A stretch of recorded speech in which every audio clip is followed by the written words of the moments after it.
ఈరోజు మినపప్పుతో వడ చేద్దామని చెప్పి మినపప్పు నానబెట్టుకున్నానండి. ఏంటక్క మినపప్పుతోనే వడ చేస్తారా? ఇంకా మినపప్పుతో కాకుండా ఇంకేమైనా పప్పుతో చేస్తారా ఏంటి అని చెప్పి అనుకుంటున్నారా?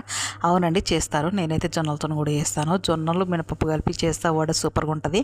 అది కూడా ఒకరోజు వీడియో పెడతానండి. అయితే ఈరోజు మాత్రం మినపప్పుతోనే చేస్తున్నాను. 2 కప్పుల మినపప్పు, ఒక స్పూన్ అంతా మెంతులు తీసుకొని ఇంకా పప్పు నైట్ అంతా నానబెట్టేసుకొని పొద్దునే రుబ్బుకున్నాను. మినపప్పుకి కొంచెం గట్టిగానే రుబ్బుకోవాలి. నేను మిక్సీలో వేసి రుబ్బుకున్నాను. గ్రైండర్ ఉన్న వాళ్ళు ఇంకా చక్కగా ఇంకా గట్టిగా కూడా రుబ్బుకోవచ్చు.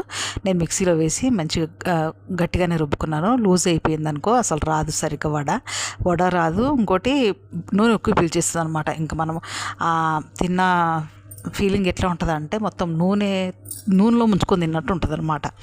అందుకని నేను ఎందుకు ఇట్లా నేను చెప్తున్నానంటే ఇదివరకు వేసినప్పుడు అట్లాగే వచ్చిందండి. అసలు కొంచెం లూజ్ అయిపోయింది. ఇంకా నేను నూనెలో వేస్తే పీల్ చేసి చూసారా, ఇంకా సగం తిని సగం పడేయాల్సి వచ్చింది. అయితే కొన్ని తిని కొన్ని పడేయాల్సి వచ్చిందండి. ఎందుకంటే అది మిస్టేక్ అయింది. నాకు ఎప్పుడు అట్లా కాలేదు. నేను ఏ వంట చేసినా కూడా చాలా పర్ఫెక్ట్గా వస్తుంది. కానీ ఏదో బై మిస్టేక్లో అట్లా వచ్చేసింది అనమాట. అందుకనే నేను ఇంతగానం చెప్తున్నా.